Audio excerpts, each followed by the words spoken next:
That was probably one of my favourites. And then you probably, because you're far too young, we had all these wonderful old-fashioned. Je me souviens encore précisément du moment où cette histoire a basculé pour moi. Il était tard à l'heure où les informations se perdent, généralement en répétition et en rumeurs lorsqu'une brève annonce laconique a tout changé. Pas de photos, pas de cérémonie, pas de sourire, soigneusement orchestré au balcon. Juste la confirmation qu'un bien privé, jusque-là inconnu de la défunte reine, avait été transmis à Lady Louise Windsor. Sur le papier, cela semblait banal, un héritage légalement enregistré, exécuté discrètement. Mais dès les premières secondes, j'ai senti que ce n'était pas une simple transmission. C'était une explosion à retardement, une décision mûrement réfléchie des années auparavant, qui ne révélait que maintenant toute sa force.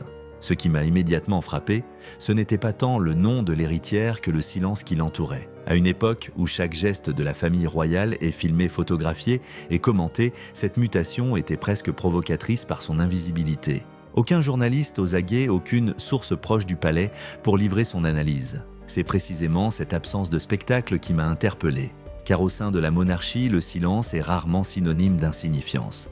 Bien souvent, c'est même le contraire. Le silence est le refuge du pouvoir. J'ai commencé à me demander pourquoi cette propriété n'avait jamais été mentionnée publiquement auparavant. Aucune mention dans les inventaires de propriété, aucune légende, aucune carte postale touristique. Comme si la maison et tout ce qu'elle contenait avaient été délibérément tenus à l'écart de la mémoire collective. Cette constatation m'a mené à une conclusion troublante. Il ne s'agissait pas simplement de pierres et de terres, mais de quelque chose de délibérément protégé, de souvenirs de contrôle et d'héritage. Et c'est précisément là que la question est devenue personnelle pour moi en tant qu'observatrice. Car que dire d'une institution lorsque ses biens les plus précieux sont confiés non pas au trône mais à une petite fille? J'ai constaté la rapidité avec laquelle les réactions en coulisses se sont intensifiées. Officiellement, le palais restait calme, presque distant. Officieusement, la tension était palpable. J'avais l'impression d'assister à une partie d'échecs où un seul coup avait soudainement affecté plusieurs pièces simultanément.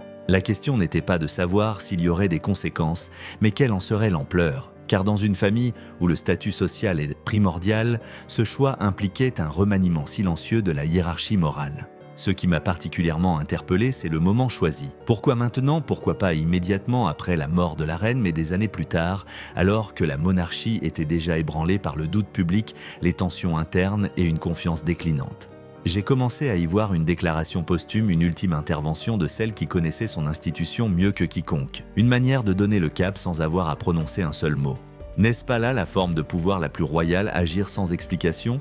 Alors que le monde extérieur s'interrogeait sur la véritable identité de Lady Louise, j'avais le sentiment que la question était mal posée. La vraie question était pourquoi elle? Pourquoi pas le roi lui-même? Pourquoi pas un trust familial? Pourquoi pas une structure qui maintiendrait tout sous le contrôle strict de la couronne? La réponse ne résidait ni dans la popularité ni dans un potentiel futur, mais dans le caractère, dans la confiance, dans la conviction que certaines choses doivent être protégées des regards indiscrets, même au sein d'une famille qui prospère grâce à la notoriété. Je dois l'avouer, j'ai d'abord sous-estimé la profondeur de cette affaire. Je pensais qu'il s'agirait d'une querelle passagère de quelques jours de spéculation, puis du silence. Mais il est vite apparu que cette décision avait ravivé de vieilles tensions jamais apaisées. Jalousie, ambition, espoir déçu, tout cela a soudainement refait surface malgré les efforts désespérés de chacun pour le nier. Et c'est là, au milieu de ces émotions, que j'ai commencé à entrevoir la fragilité de cette façade d'unité. Ce qui rend cette ouverture si marquante, c'est son absence de jugement.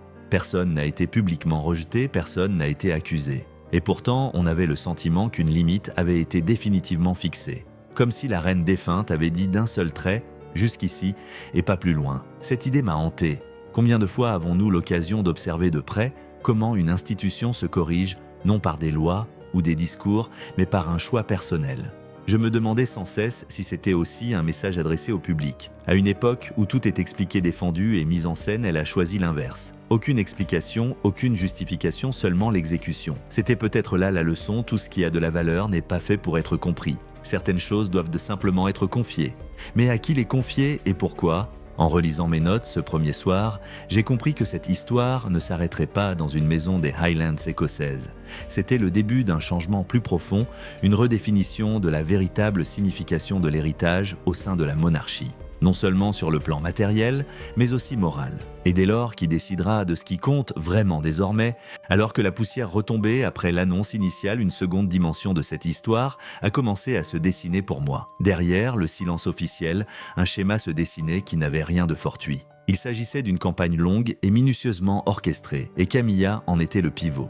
Non pas sous les projecteurs, ni par des déclarations publiques, mais par le biais de suggestions de conversation et d'une proximité stratégique. Plus j'y réfléchissais, plus il me paraissait évident que cet héritage était non seulement inattendu, mais pour certains carrément menaçant. J'ai constaté que de nombreux commentateurs ont initialement minimisé le rôle de Camilla. Ils ont évoqué des malentendus et des interprétations exagérées des rumeurs de cour. Or, quiconque comprend le fonctionnement de la cour sait que rien n'y est laissé au hasard. Le pouvoir ne s'acquiert pas par des paroles acerbes, mais par la présence, le sens du timing et la manière de présenter les choses. Ces dernières années, Camilla s'était visiblement investie dans son rôle de conseillère morale du roi, incarnant la stabilité et la continuité après des années de résistance publique. Il était donc logique qu'elle souhaite également s'assurer une place dans l'héritage d'Élisabeth II. La seule question qui se posait était jusqu'où allait cette ambition. Ce qui m'a le plus frappé, c'est la façon dont son approche était toujours présentée comme rationnelle. Il s'agissait soi-disant de préserver le patrimoine, de mener des projets éducatifs, de rendre l'histoire accessible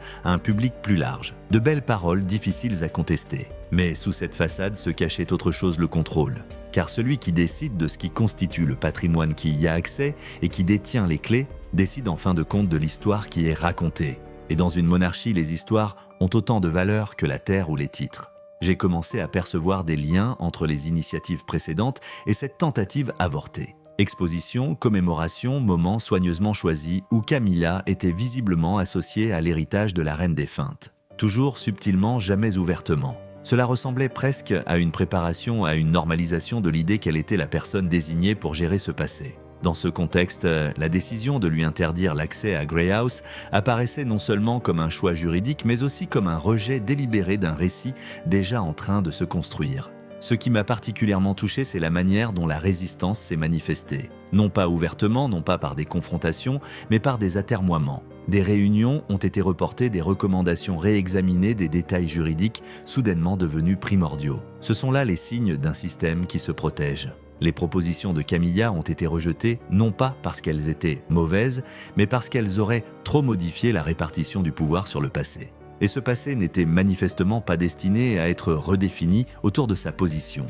Je me demandais combien cela devait être frustrant pour elle. Des années à œuvrer pour être acceptée, pour se forger une image de dévouement, pour finalement se heurter à un mur invisible au moment crucial. Un mur érigé par des accords antérieurs à sa prise de fonction. N'est-ce pas là la cruauté des institutions? Restez poli, mais inflexible. Vous laissez faire jusqu'à ce que vous ayez atteint un certain niveau, puis vous arrêtez.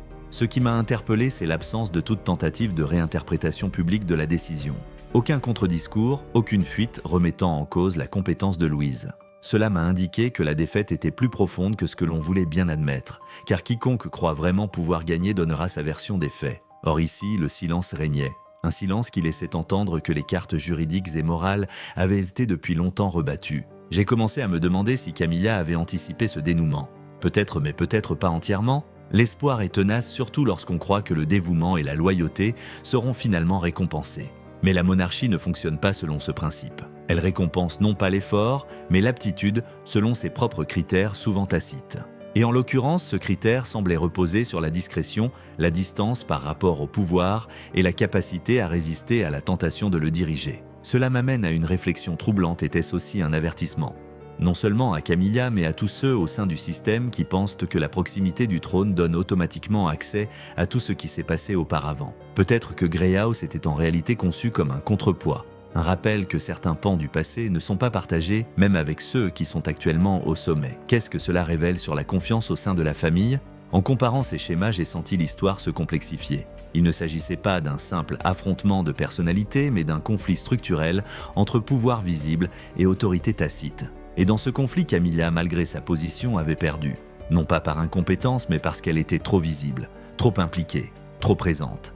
L'héritage exigeait le contraire. Une question pressante me taraudait si même la reine consort n'a pas accès à certains pans de la mémoire royale qui y a droit et quelles conséquences cela a-t-il sur la manière dont la monarchie se prémunit contre les bouleversements internes. Peut-être cette campagne ratée n'était-elle pas un cas isolé, mais le signe d'une séparation bien plus marquée entre rôle et héritage que nous ne l'avions admis jusqu'ici. Plus je me plongeais dans ce dossier, plus il devenait évident que le cœur de cette histoire ne résidait pas chez Camilla, mais chez deux figures qui élèvent rarement la voix et qui précisément pour cette raison exercent une influence considérable, Élisabeth II elle-même et sa fille Anne. J'avais le sentiment de devoir me tourner vers le passé pour comprendre l'avenir. La décision concernant Grey House n'était pas une réaction aux tensions récentes, mais l'aboutissement d'une réflexion entamée des années, voire des décennies auparavant. Et c'est là que réside sa véritable force. J'ai commencé à percevoir Élisabeth II non plus comme une femme préoccupée par ses devoirs quotidiens jusqu'à ses derniers jours,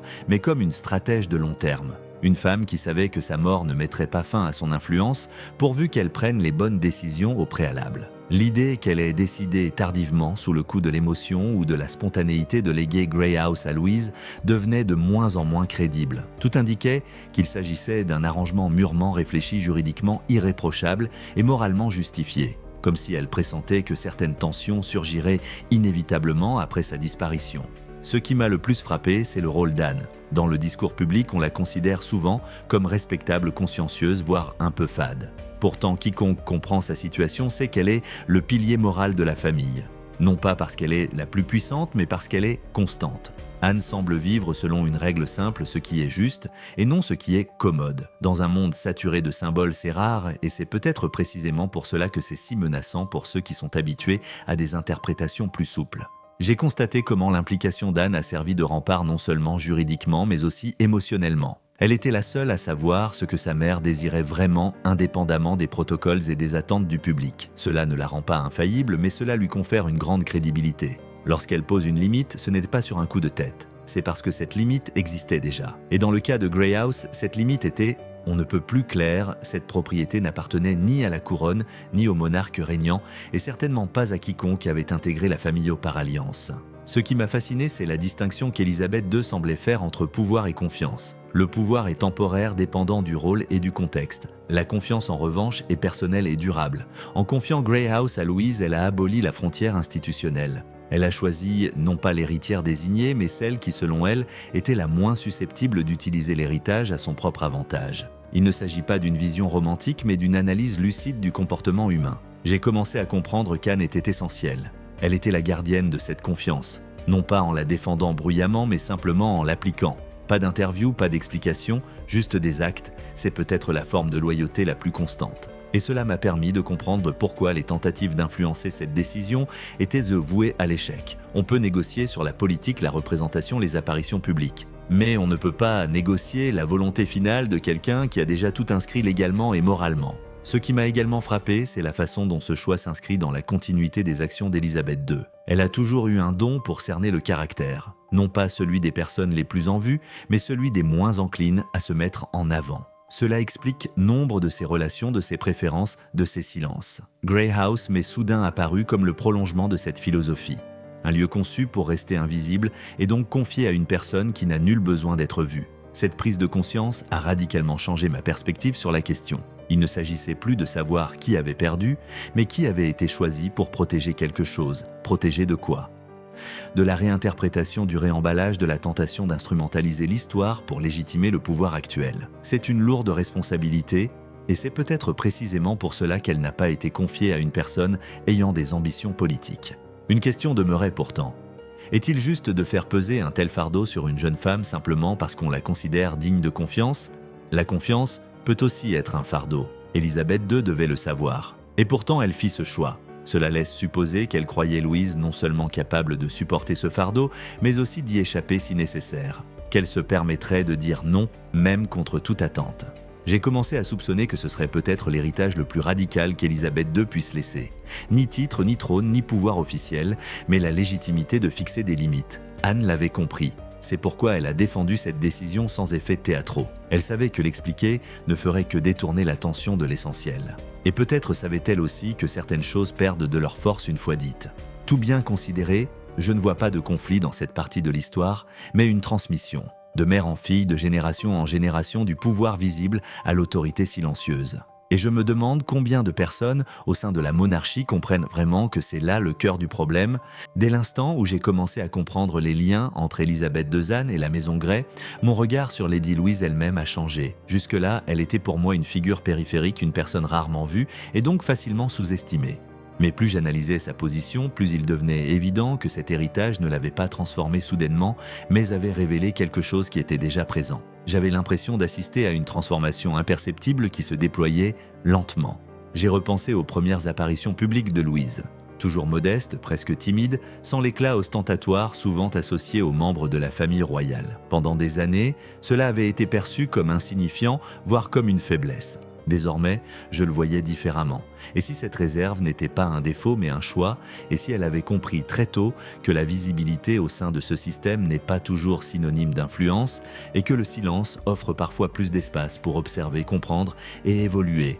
L'héritage de Grey House semblait confirmer cette attitude. Il n'y eut aucun moment de triomphe, aucune tentative de s'approprier l'histoire. Au contraire, tout dans son comportement suggérait qu'elle considérait cette responsabilité comme un fardeau à porter et non comme un motif de célébration. Cela m'intriguait. Dans une culture qui valorise la reconnaissance et l'affirmation, elle choisit l'absence. Et c'est précisément pour cette raison qu'elle devint visible. C'est un paradoxe que j'observe souvent chez les personnes dotées d'une forte conscience morale, moins elles s'imposent, plus leur impact est grand. Ce qui m'a le plus frappé, c'est la façon dont Louise semblait évoluer en dehors des hiérarchies habituelles. Elle ne revendiquait aucun rôle, mais on le lui confiait. Non par nomination, mais par confiance. Cette distinction est cruciale. Les rôles revendiqués doivent être constamment défendus, les rôles confiés reposent sur la légitimité. J'ai senti que Louise le comprenait intuitivement.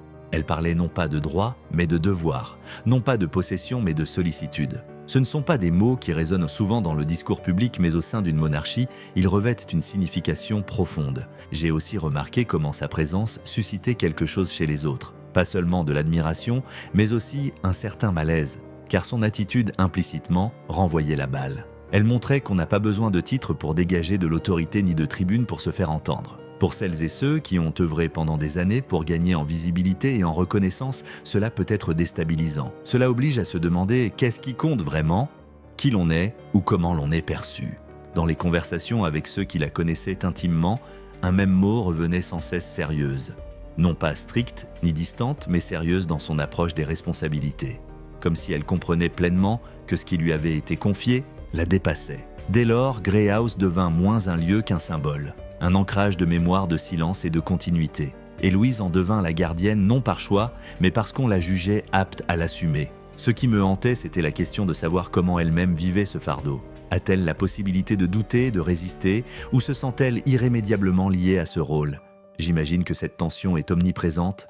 D'un côté, la liberté de vivre sa vie comme elle l'entend, de l'autre, la conscience que certains choix acquerront inévitablement une portée politique et symbolique. C'est un équilibre difficile à trouver, surtout pour quelqu'un qui n'a jamais recherché la notoriété. Pourtant, c'est précisément cette tension qui semble être sa force. Elle ne trouve pas l'équilibre en contrôlant tout, mais en n'imposant rien. Cela la rend insaisissable face aux dynamiques de pouvoir classiques. Elle n'a aucun objectif à atteindre, aucune ambition à saper. Cela déconcerte ses adversaires et déjoue leurs attentes. C'est peut-être pourquoi son rôle est devenu si rapidement si important. Elle ne rentre pas dans les cases et de ce fait, elle les redéfinit.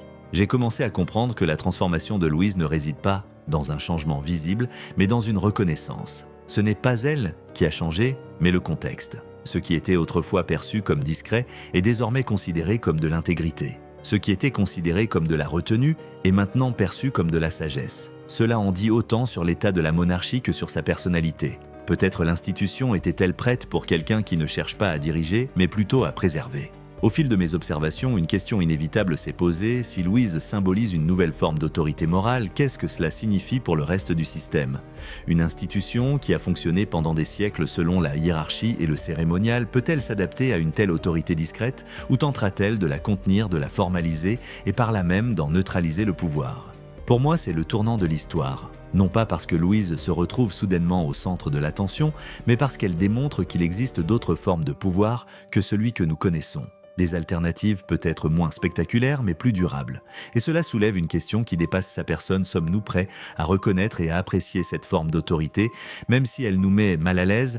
À mesure que le rôle de Louise se précisait, j'ai vu l'histoire passer des couloirs privés du palais à la sphère publique. Ce moment semblait inévitable. Chaque transformation au sein de la monarchie même, amorcée discrètement, finit par refléter les tensions sociales plus profondes. Ce qui m'a fasciné, ce n'était pas tant la réaction du public, mais la manière dont il a réagi. Les réactions furent vives, passionnées et remarquablement polarisées, comme si cet héritage avait réveillé quelque chose qui couvait depuis longtemps. J'ai constaté la rapidité avec laquelle le débat s'est scindé en deux camps. D'un côté, ceux qui voyaient en Louise une bouffée d'air frais, un contrepoids moral à des années de scandales, de querelles publiques et de cynisme las entourant la famille royale. De l'autre, des voix qui se méfièrent de son ascension ou la minimisaient, évoquant manipulation, mise en scène et récits soigneusement construits. Ce qui m'a frappé, c'est qu'aucun des deux camps ne semblait la considérer comme une personne à part entière. Elle est devenue un symbole porteuse d'espoir, ou à l'inverse de suspicion. Et c'est précisément là que les choses ont commencé à se compliquer.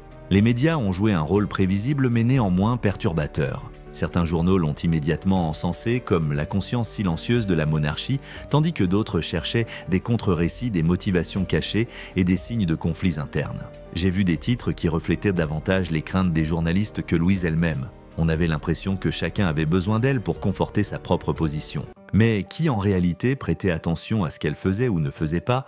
Au sein de la famille, les lignes de fracture se sont accentuées. Les tensions anciennes ont été réinterprétées. Ce qui apparaissait auparavant comme des frictions personnelles était désormais perçu comme une divergence idéologique, silence contre visibilité, soumission contre ambition. J'ai constaté avec quelle rapidité certains ont dû redéfinir leur position. Comment interagir avec quelqu'un qui ne revendique pas le pouvoir, mais qui en détient l'autorité? C'est difficile, voire menaçant, surtout pour ceux qui sont habitués à des hiérarchies bien définies. Ce qui m'a le plus frappé, c'est à quel point tout cela doit être inconfortable pour le roi lui-même. Il se trouve à la croisée des chemins entre loyauté et légitimité, entre son rôle de chef d'État et sa place au sein d'une famille qui se transforme visiblement. L'ascension de Louise ne remet pas directement en cause son autorité, mais plutôt la manière dont l'autorité est vécue. Et c'est là un défi bien plus fondamental. Car comment diriger une institution où l'autorité morale ne coïncide plus automatiquement avec la position officielle?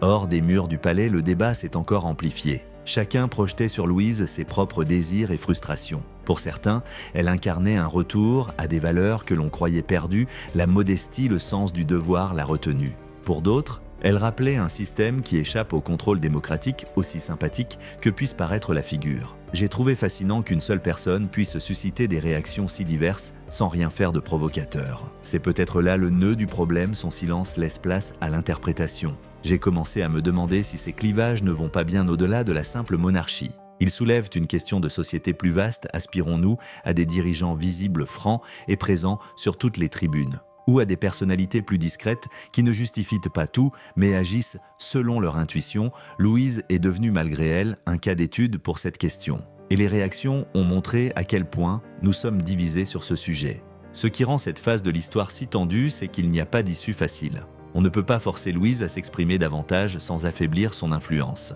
On ne peut pas non plus l'ignorer sans passer à côté du message qu'elle véhicule. Pour l'institution, cela implique de trouver un juste équilibre, comment s'appuyer sur un principe moral sans l'institutionnaliser au point de le vider de son sens. C'est un équilibre délicat et je doute que la famille royale ait encore la réponse. J'ai aussi constaté que certaines réactions ont eu un effet quasi impulsif.